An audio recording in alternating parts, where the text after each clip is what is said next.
चुनावी रैली को संबोधित करने वाले हैं। 10 साल के बाद प्रधानमंत्री मोदी चुनाव प्रचार करने के लिए धमतरी पहुंच रहे हैं। बतौर प्रधानमंत्री उनकी ये पहली रैली है धमतरी में। पीएम मोदी की रैली के लिए शानदार तैयारी कर ली गई है। 1 लाख लोगों के जुटने का दावा किया जा रहा है कि 1 लाख लोगों को जुटाया जाएगा। मोदी बीजेपी प्रत्याशी के लिए प्रचार करेंगे। पीएम की रैली को लेकर सुरक्षा व्यवस्था भी कड़ी कर दी गई है। 10 साल के बाद मोदी धमतरी आ रही है।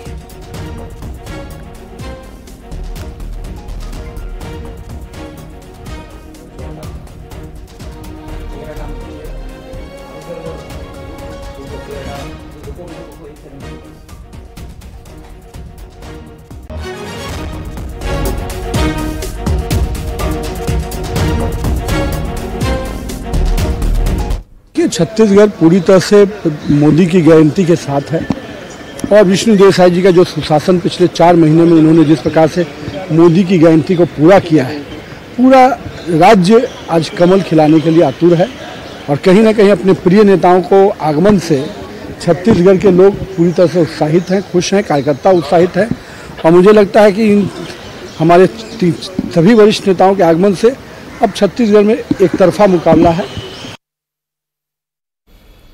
इधर प्रधानमंत्री मोदी का छत्तीसगढ़ दौरा होने वाला है और ये 2 दिनों का दौरा रहने वाला है। 23 तारीख यानी कि कल तो आएंगे ही, इसके अलावा 24 तारीख को भी वे छत्तीसगढ़ में प्रचार करते नजर आएंगे। रात्रि विश्राम छत्तीसगढ़ में ही करने वाले हैं। रायपुर में कई मार्गों पर ट्रैफिक में बदलाव किया गया है क्योंकि राजभवन में उनके रुकने का कार्यक्रम है और रायपुर ट्रैफिक पुलिस अब लोगों से अपील कर रही है कि ट्रैफिक में जो बदलाव किया गया है इसका पालन लोग करें ताकि लोगों को दिक्कत पेश ना आए, क्योंकि प्रधानमंत्री 2 दिनों तक यानी कल और परसों छत्तीसगढ़ में ही हैं और 14 से ज्यादा फ्लाइट भी प्रभावित हो जाएंगे।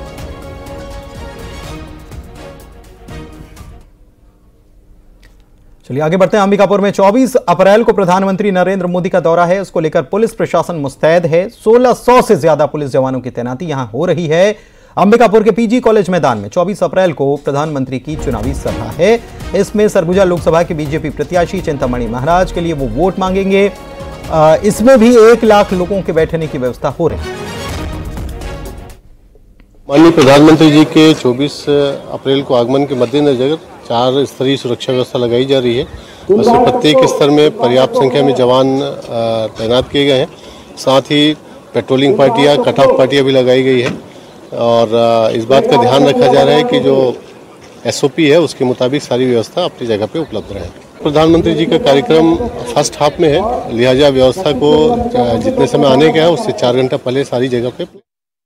बदलापुर 2 किसी फिल्मी कहानी का सीक्वल नहीं बल्कि राजनीति के अखाड़े में ये सीट सियासत का बदलापुर बन गई है। जिस सीट पर पिता की हार का बदला लेने के लिए बेटे ने छेड़ दी है सियासी जंग। चुनावी रण में अपने विरोधी को विधानसभा चुनाव में पहले पटखनी दे चुका बेटा इस लोकसभा चुनाव में पिता की हार का बदला लेने के लिए दो हाथ करने के लिए फिर से तैयार है। रिपोर्ट देखिए।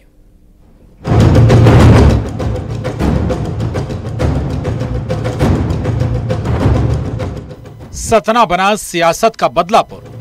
15 साल पुरानी सियासी जंग। पहले पिता से मुकाबला, अब बेटे से टक्कर। पिता की हार का बदला लेंगे सिद्धार्थ। सतना के संग्राम के सियासी योद्धा, चिर परिचित विरोधी।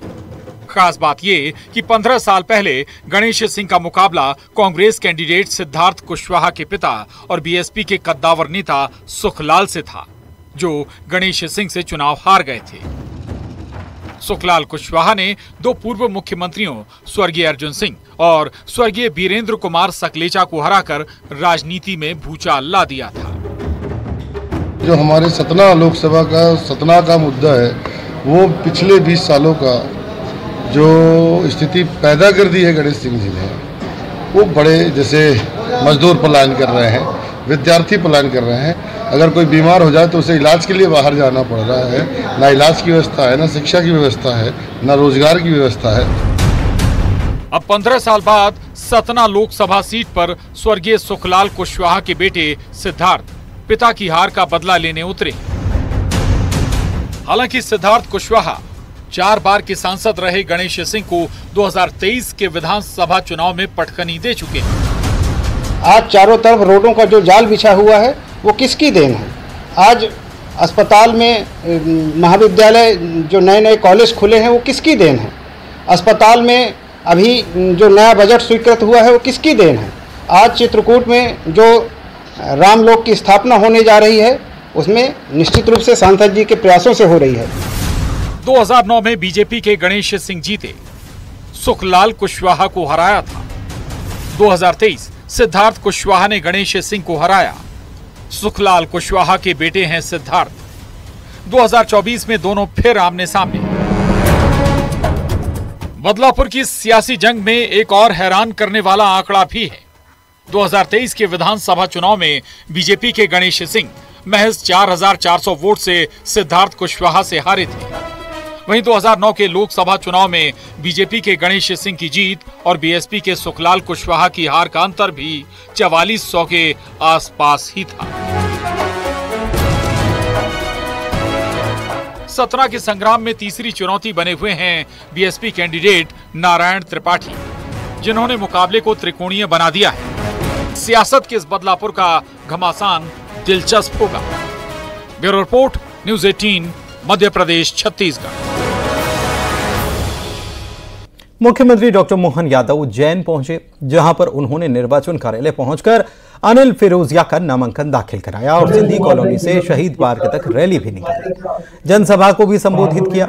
इससे पहले उन्होंने उज्जैन आलोट संसदीय क्षेत्र के मीडिया सेंटर का शुभारंभ किया, जिसमें कांग्रेस नेताओं ने बीजेपी की सदस्यता ले ली। मुख्यमंत्री ने सबको बीजेपी का दुपट्टा पहनाया और सदस्यता ग्रहण कराई। बहादुर में चौहान साहब हमारी सबकी दीदी आदरणीय कलावत की हमारे विधायक आदरणीय और आप सबका भारतीय जनता पार्टी परिवार में आदरणीय प्रदेश समाज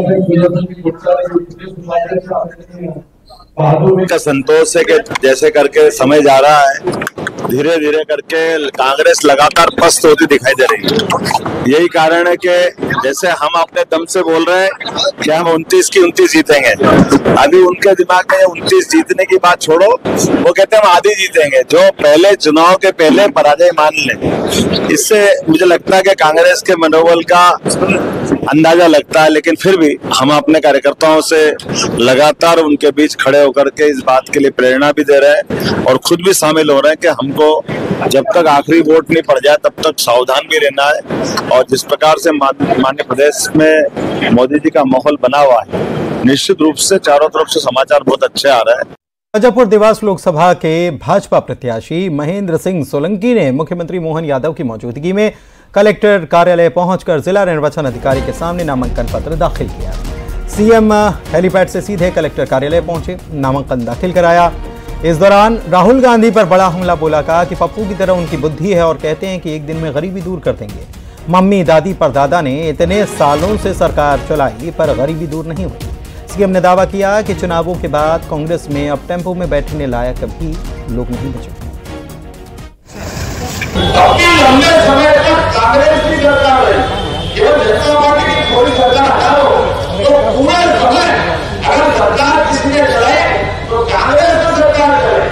और ये कांग्रेस के झंडा बरदार जिनको लोग पप्पू जी कहते क्या नाम लेते मेरे को शर्म आ रहा, लेकिन करो क्या इनका, जैसा नाम लेते ऐसी बुद्धि है, इतनी छोटी सोच, क्या बोलते हैं, बड़े बेसब्री के साथ बोल रहे हैं। अरे हमारी सरकार बनाओ, एक झंडा गरीबी दूर कर दो। अरे घर से गरीबी का सबको ही मालूम है, घर से तुम्हारी सरकार में घर से गणेश जी थे, अंग्रेजी शासन का होगा। तुम्हारी सरकार में घर से गधा बना करके स्कूल में पढ़ाने के लिए भिजवा है बाबू साहब, ये क्या मालूम क्या आपकी मूर्खता है या आपकी पार्टी की मूर्खता है।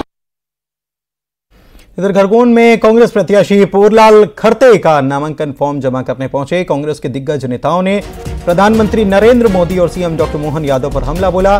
कांग्रेस के राज्यसभा सांसद सदस्य विवेक तनखा ने सीएम मोहन यादव के बस और टेम्पो वाले बयान पर पलटवार किया, तो पूर्व पीसीसी चीफ अरुण यादव ने कहा कि प्रधानमंत्री नरेंद्र मोदी की विदाई तय हो चुकी है। नेता प्रतिपक्ष उमंग सिंघार ने सीएम मोहन यादव के सोनिया, प्रियंका और राहुल गांधी के अयोध्या में राम मंदिर में दर्शन करने नहीं जाने के बयान पर भी पलटवार किया। साहब जो भी बोले, मगर उनको ग्राउंड रियलिटी के बारे में शायद परिचित नहीं है। अब मैं ये तो नहीं कह सकता कि वो अभिज्ञ हैं, मगर मुझे ये ज़रूर मालूम है कि अगर कोई भी समझदार व्यक्ति आज ग्राउंड रियलिटी देखेगा और लोगों के चेहरों में जो एक डर और जो एक सहमा हुआ चेहरा देखेंगे, वो समझ जाएंगे कि इस वक्त कटनी में वीडी शर्मा ने सिंधु भवन में सिंधी समाज के सम्मेलन में पहुंचकर वोट करने की अपील की। उनसे बात की हमारी सहयोगी। प्रदेश अध्यक्ष वीडी शर्मा जी हैं, बहुत स्वागत है सर आपका। सिंधी समाज का कार्यक्रम है, उसमें आप पहुंचे हैं।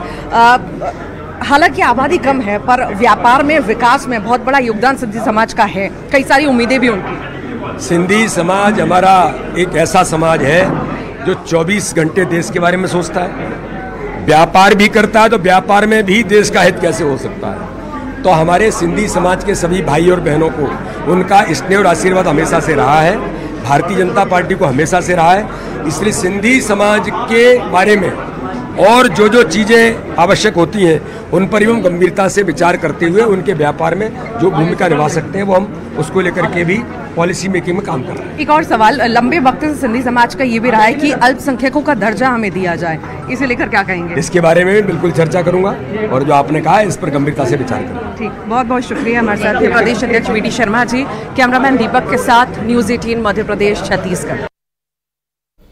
वक्त एक ब्रेक का है।